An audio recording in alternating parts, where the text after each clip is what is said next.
So you're the Legion and lost. You had a Weaver that was AFK for the first 10 minutes. That sucks. So would like to know what I could have done differently.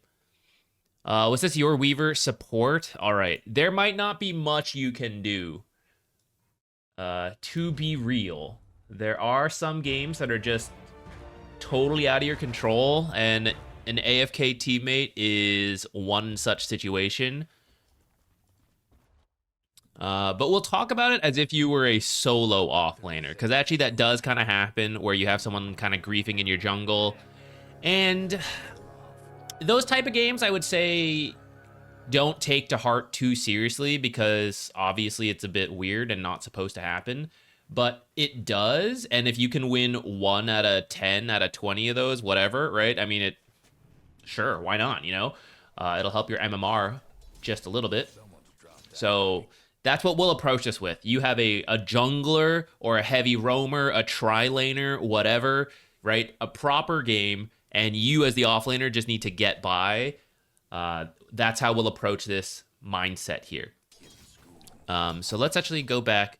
You body blocked the very first wave, so that's good. And then I guess it's around this point where it's like, okay, that sucks. You know, it disconnects, can't do anything about it. So until he gets to the lane, which is true, this is going to be true even if you're not disconnected support. If it's just like, oh, they're going for first blood top, you know, they're late to lane, whatever. So we don't go crazy as the offlaner. We're just trying to get XP and get equilibrium. If you do the body block, that's already good. If you can do more creep aggro, also good. If they have a really strong lane and you just got to like run through the trees, remember, this is our XP range, so quite large. A very large XP range, so, you know, silencers chasing you, you're just like do-do-do-do, do-do-do-do-do, you know, all around like this. You're going to be in XP range pretty much the entire time. And most people in Archon aren't even going to pressure you that hard. So you are playing it pretty safe. Yeah, you see how for a moment silencer was here, so you were like playing it real safe here. So I'm glad you're playing it safe, but we can bump that up by playing it safe in the trees, which I think you're clicking now, so that's good, right? In these trees, you'll be closer in case you do, like, you see silencer here, and then you just like you run out here and you get one last CS. You walk here, you creep aggro so that this creep walks over, you hit it, and then you disappear back into the trees. That's how you can get some CS even while scared. So like right here, you would creep aggro this one. All right, we can get you one extra CS there. This is good even in 2v2 lanes, by the way. I'm gonna do this slow. All right, starting to get low. At half health, you gotta start keeping an eye on the enemy heroes as well. Because technically I should have a few more seconds before I have to go for this last hit. But if both heroes hit it, then suddenly I have to do it now. So this is where it gets a little tricky, and I don't expect you guys to ever get every single one of these CS. There's Drow going for it, right? As you see the attack launch, that's where you should be like, oh shit, it's time. So you're like right at the edge of aggro range. So if you walk in a little bit more and then attack Drow, this is going to help you in a couple ways. So one, this creep is going to start walking towards you. So it's going to move further from Drow. She might not even be in range to attack, but if she is, her attack has to travel further. And this does matter. This adds like fractions of a second that allow you to get the last hit instead of being denied. So you drag this creep back. This is safer to you. This is harder to deny. And you're hoping, if you time this correctly, which with practice, it gets easier, these melee creeps aren't really going to be able to hit this guy anymore because he's moving and they're chasing. They might hit him like 1 or 2 more times, but not as much as like when they're all standing still. The range creep is going to be attacking like normal. So suddenly the damage this creep takes is a lot less. And you know that's coming because you're planning through the creep aggro. The enemy hero might not expect it. So they're mentally calculating all the creeps are doing the damage, it's going this fast, I'm going to attack it now for the deny, and then suddenly the bar of health is going way slower, and that throws them off on their like deny attempt. So you try it and you miss it. Oh well, you know, whatever. You can do this on like every single creep if you want, especially if you have to play careful. So that's how you can get this CS, or at least attempt that CS very carefully. Talking about being in the trees. Getting whacked, right? Ah, no, getting whacked does not feel good. So you see how you're running straight back. First of all, that means you're going to be envisioned the whole time. They know exactly where you are, where you're going, where you're going to be, who you are. They found your social security number. They know your home address, right? All because you're going straight down the middle of the lane. Now, you do have to be careful of this. Sometimes this is the correct choice, but I really recommend you try using the trees as much as possible. So instead of running straight back, perhaps go this way. Break line of sight on these trees. And let me show you, actually, let's switch perspectives. Let's go from their side. Okay, here. All right, so they came to hit you, whack, whack. You see a silencer, right? He's finding your IP address right now because he sees this far back. But if you just stepped over here, you're out of sight of both of them. Now at this point, once you're over here, where Drow is standing happens to see some of this area. But from here, and he's like, oh, I'm going to chase her. He starts running this way. Could be going in through the trees. That'd probably be a little dangerous for you. You could just be continuing to go this way. You could have already cut up into the trees, except that's a little hard because the new tree line. Maybe you have a quelling blade and you like cut tree paths, which is good to do if you have a quelling blade. Maybe you've already cut up and he doesn't happen to see it. Or he does see it and he's like, oh, she's going up. She moves this way, and you actually just like run back this way. Suddenly we have so many options, right? I'm like highlighting different options of ways you could potentially get away from them while still staying closer to the creeps versus going straight down this way. There's no surprise, you know, run straight back. They know it. You run this way. They know it. Now, eventually you get into the trees, then you might lose them. You might go this way, lose them in the trees. But the thing is, it's all about the trees, right? So anytime you're playing a difficult lane and your support is doing who knows what, that's what you got to think about. You have to become a tree person. Even if you're not tree and protector or nature's prophet, you got to become a tree person. Spend as much time breaking line of sight and hiding in trees and running weird paths, which, if you know this is going to happen to you, highly recommend buying move speed pretty early. Once you see Weaver start to disconnecting and, all that stuff, you might want to buy, save up your money for boots and more regen instead of a bracer. Because a bracer's like, oh, we can fight more. I'm not fighting 1v2. It's not going to work, right? So I just got to move around the lane a lot and live as much as possible. All right, same deal there. I want this last hit. Now, as a melee hero, when I stand here, what's going to happen to me? These guys, they're going to hit me. And that's going to make it painful to get this last hit. Now, what if this creep was up here and they're still over here, right? Then they have to walk up and then they hit me. And when they do that, what's going to happen? They're going to draw creep aggro because now Drow is standing here to hit me. These creeps are actually going to aggro to Drow. When I walk up here and she attacks, she's just far enough that she's not drawing creep aggro. Now, actually, it so happens both these heroes could harass you without drawing creep aggro because of their frost arrows and glaives, but let's ignore that. Most times they're going to draw creep aggro if they try to harass you. So this is where we go back to that creep aggro trick. Walk in right here. There's actually a pretty good timing. If you attack Drow... Okay, let me talk you through the buttons. A-click Drow, or attack command, whatever. Attack command Drow or silencer. Then either immediately click backwards this way, so more mouse movement this way, or you can A-click and then S-click, or stop command, hold command, either one.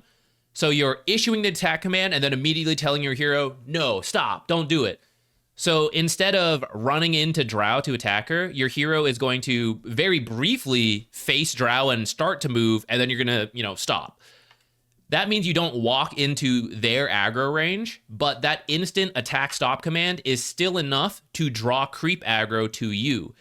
So it doesn't really matter which you do, the attack stop, which then you'll eventually have to move your mouse back and right click. But if your mouse movement is not the best, that's one option for you. If you're totally fine with the mouse movement, A-click, immediately click away. If you're slow, you're going to move in closer to the Drow than you need to, which can cause issues. But if you're very fast with the mouse, it won't make a huge difference. Do both if you want to. Doesn't matter that much. Anyways, the key thing is that you draw aggro here, click away. Okay, bonus, depending where the top bar is based, you could also aggro off the top bar, then move your mouse away, which might be a little easier. For example, if it was on this side, but alas, it is not. Anyways, draw aggro, doot, doot, doot, doot. This range creep's gonna hit. The next range creep is launching its attack. That's gonna hit, and you're launching your command as you want your attack to land as the second range hit hits. So these guys, instead of just comfortably going for this deny or harassing you, they're now chasing this creep back over here, and they're expecting like, oh, this creep's too healthy to deny. I can't deny it yet. And then boom, boom, both range creeps hit, you hit, and you're like, oh, by the time I process that this was within deny range, I missed my chance. Eventually you'll get to like high ranks, they'll know all this, right? They'll also go for it still. But like for Archon, you're totally gonna get away with this. And then you could have had that CS. And then you do the same thing with like that creep over there. You see how now they're drawing creep aggro for this? The harass he did to you is almost the same that he just took from the creeps. So this is why when you do the creep aggro to bring it back and it forces them to walk up and aggro creeps, you are passively winning trades. We're not actively trying to trade 1v2, but it's working. All right. See how we ran super far away again? I got scared. Oh no, I'm very scared. I'm running this way, back home. I'm running into the trees. Into the trees. I am a tree person. Now where am I going from here? Am I looping back around? And Silencer's like way over here, and I'm like, ha ha ha ha, you know, like back this way as Drow also moves this way. Because you'll see them. You have the creeps, right, in the lane. So you see where they're going. So you can come in here and be like, oh, Silence trying to wrap around this way. Like, I'm just gonna stay in the trees. I'm just gonna be like right here. I'm not moving. I'm a tree person. You see Drow also chase. You see Drow go this way to find you. You just cut a tree through here. Ha ha ha. Back through here. Draw creep aggro. Let's go this way, boys. Right? You're just doing all these kind of things in the tree lines to stay near the creeps, to give yourself as many options to pass by the creep wave, draw creep aggro, get one last hit, run through here, do-do-do-doot, back here, draw creep aggro, one hit, do-do-do-doot, back into the trees, right? We're just circling around this area a bunch. This is going all the way back to like when it used to be 1v3 in the offlane. Like these are the tricks an offlaner would do to get as much as possible. But it's easier now because it's 1v2 instead of 1v3. And of course, it's not supposed to be. It's supposed to be 2v2. But this is all really good to know, whether you have someone abandoned or not. Because there will be times supports legitimately have to leave and you still need to get something out of the lane. So this is all just useful stuff to know for when you do need it. And hopefully not for like the entire first 10 minutes because the guy's AFK. Another option you have, especially if you're a fast hero, which Legion, even without boots, is quite fast, 325. Compare that to Silencer, 290, and Drow, 310. You're actually faster than both of them. Real fast hero? See how Silencer's going this way? And you ran this way? He doesn't know where you are. You could go whoop through here, creep aggro this way. If it was low, hit it, keep going this way. Come over here, grab the next wave, start journeying this way. Level 1 creep drag, just bring it in front of your tower. Advanced creep drag, bring it all the way back here, lane back here. And do you think Drow and Silencer are going to follow you here? No way. Silencer? Maybe. But he'll be at risk, and a lot of people in Archon will not try to follow you. So now you get to do your own 4v4 creeps. You can deny and CS everything, which is much better than the occasional one creep CS trick stuff that we're doing, right? And suddenly you guys are splitting 50-50. The total farm is dropping, but the percentage you're getting is going up a lot, and that's good for you in these kind of bad situations. Start doing attack stop because I have a right-click attack, so it'll likely be faster. Yeah, I mean, try it out. Whatever works for you is good. Ooh, you see how you got to hit the Silencer back because you went in the trees and he thought he was chasing you? Another option you have, right? So here, now, although it's nice to get a good trade, do I really care about fighting this Silencer? Probably not. If I could kill him, sure, but I'm probably not doing that. So right here, let's talk through equilibrium. What's going to happen here? This is a pretty big creep wave. This is definitely going to kill this range creep. They're going to shove under the tower. The next creep wave is going to get here. It's going to fight under tower. Your creep wave is going to eventually make it here. So in total, we have 9 creeps versus 4 creeps coming up here. Now, even as some of these die to the tower and Drow, it's going to damage the next creep wave a lot. So it might push a little bit, but there is a chance that with these guys doing some deny work, The 9 creeps die to the tower, the 4 creeps die to the 9 creeps and the 2 heroes, and then the next wave meets right here. And I'm not feeling great about that because I'm already not having a great time, and I would like the lane to finally be up here. I want 9 creeps pushing into my 4 creeps, you know? So right here, rather than go back in this way, rather than like fight the silencer, rather than do this stuff, boom, left, over here. You're going to catch the creep wave back here, and you have a bunch of options, right? You could do the creep drag I talked about. If it's someone who's like right on your ass and like really good at punishing you, then drag them this way. Drag them all the way around, waste a bunch of time, double up the wave, TP back to the tower. Silencer can't stop you. He has no stuns. He can only damage you, and you're healthy enough that there's no way he can possibly kill you. So you just drag the creep waves around, TP out to here. Now you've got 8 creeps all together. 4 creeps that were supposed to meet the first wave probably died to the tower, unless Drow also engaged next level advanced tactics. And she's also running circles with these creeps to meet them up with the next wave. But let me tell you, a lot of Archon carries ain't going to do that. They're just going to let it go straight into the tower and farm it. And then ping Silencer like, bro, why aren't you pulling? He's like, what the heck? Right? So now you got 8 creeps pushing up, and it's going to finally come to you. So tons of different options that we're laying out here for a solo offlaner to get something out of the lane. Now let's see if I was right. Because we didn't do anything, this creep wave ends up under tower. It's actually better than I thought. It ended up better than I thought because Drow let it come under the tower. And so most of that first 5 creeps died by the time this engaged. So this is actually quite good for you.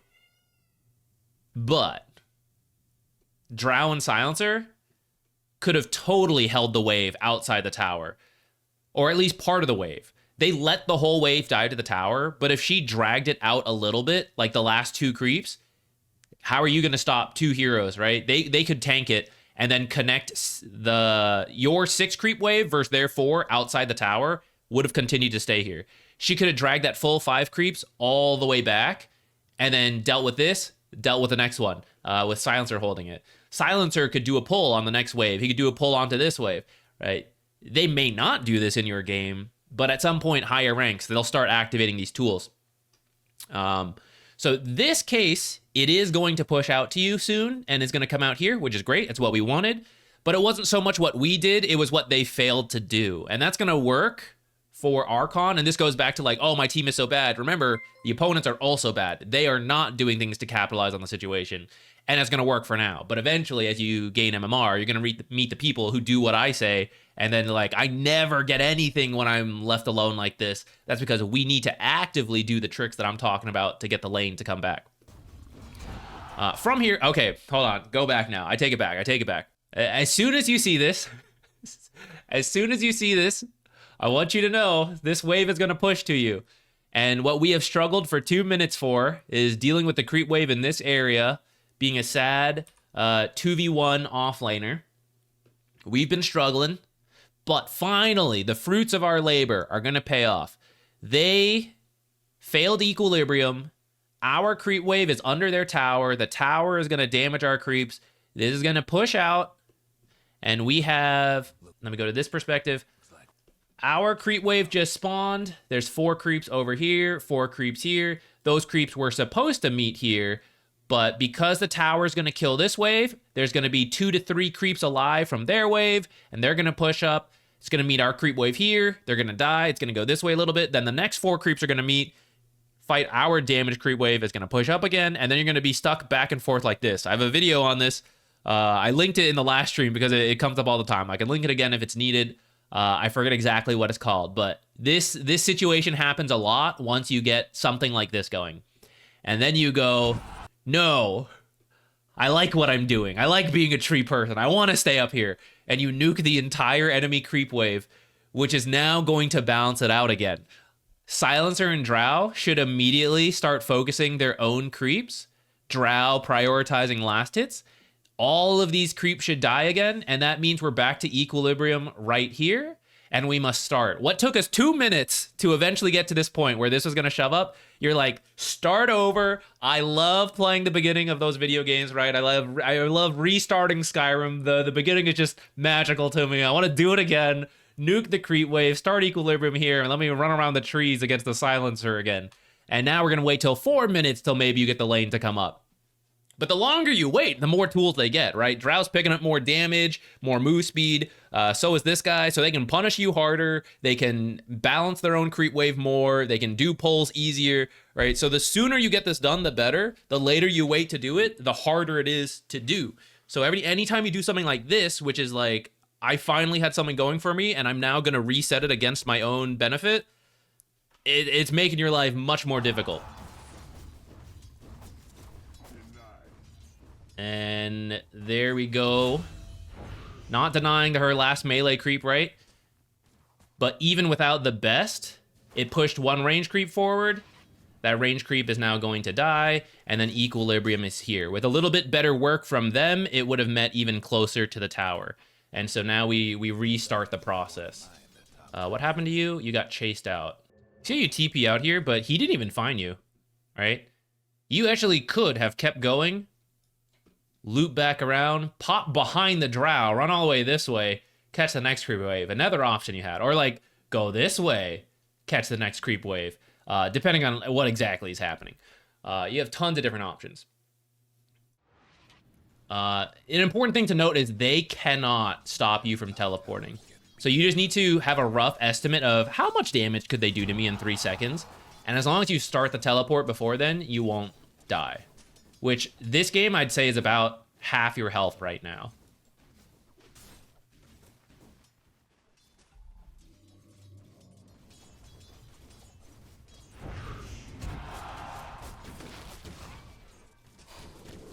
And now, because we teleported earlier, we don't have one for now. And now we actually finally do die.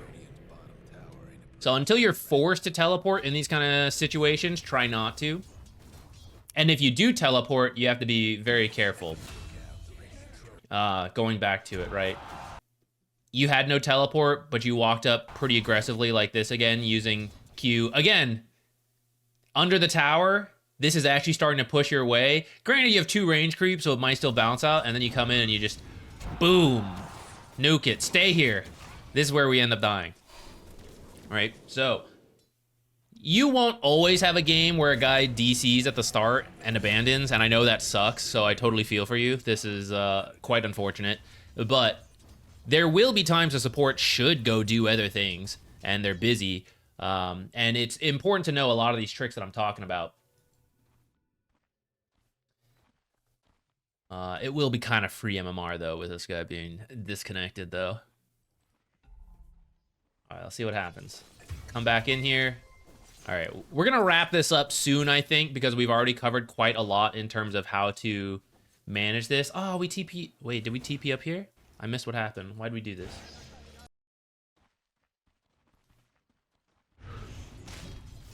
See a dive going on. You thought maybe you'd come in. Maybe. I mean, I guess you can twin gate. Honestly, though, we show up and, like, what do we have to offer here? This is pretty much a support rotation. I'm not going to say you shouldn't do this kind of stuff. You just need a high chance of success. And Shaman is your only crowd control, so when you TP in and you have none, it's going to be pretty iffy on getting these kind of kills. But there are times you can, so it just really depends on the situation.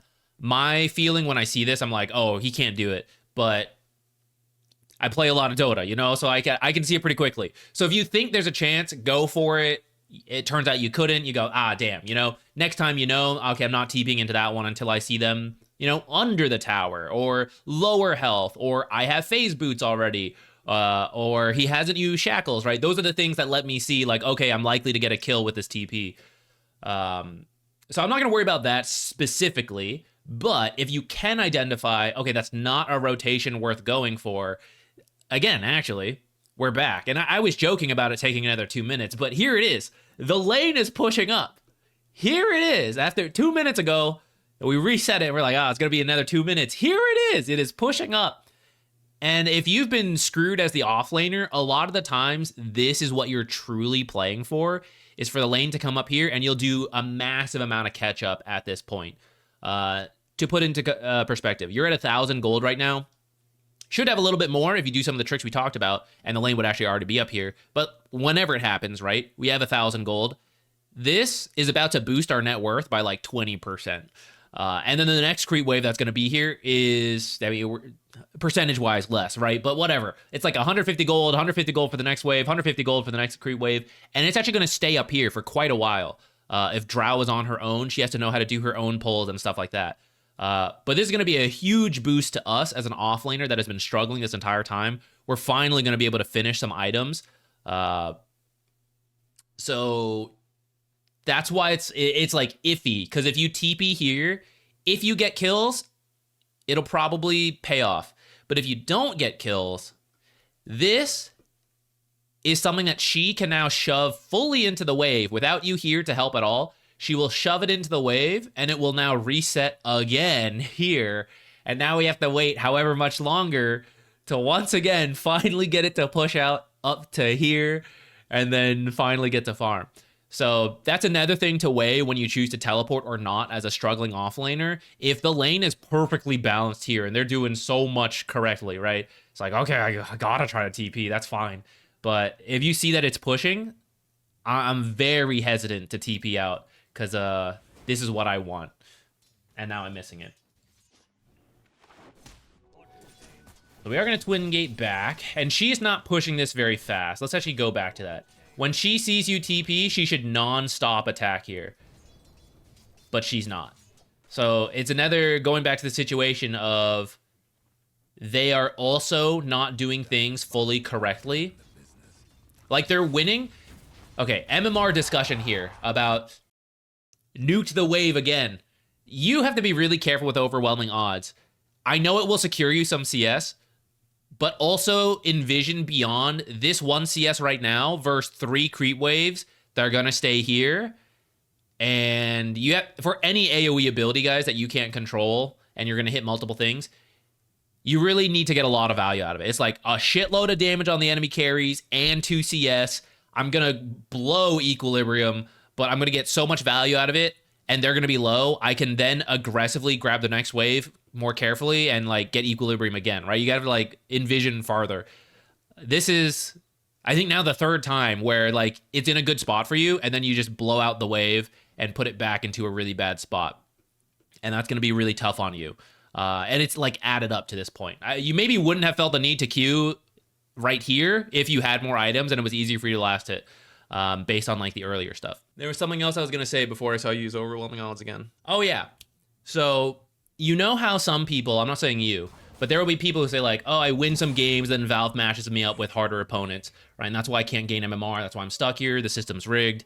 Like the Smurfs come in, blah, blah, blah. To some degree, that's true because you gained MMR. Like that's what's supposed to happen. You're supposed to face stronger opponents.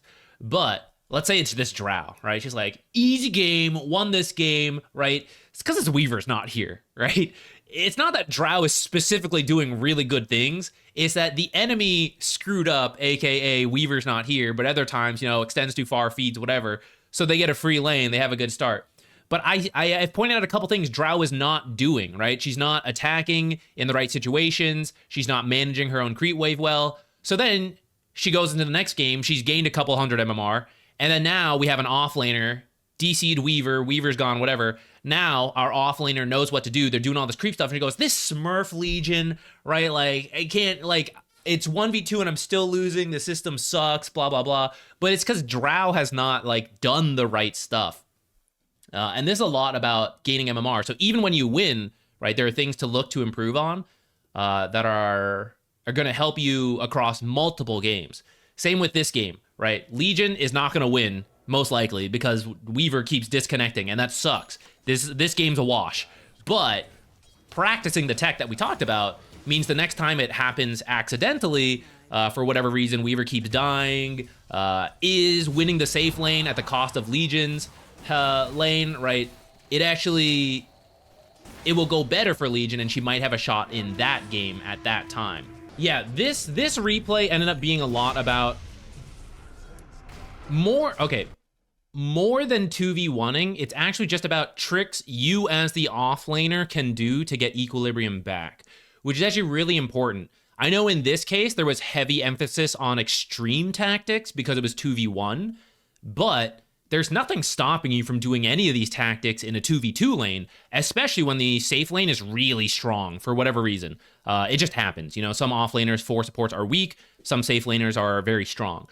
You will have to do these tactics even in 2v2 lanes, or maybe you don't have to do as much, like, especially the tree stuff running around. You tend to have to do that way less in 2v2 lanes, but the aggro trick I talked about, still very useful in 2v2 lanes where 2 ranged heroes versus 2 melee, right? They're going for a deny. When you learn how to do that creep aggro, like as it's dying, really good to secure you some extra CS.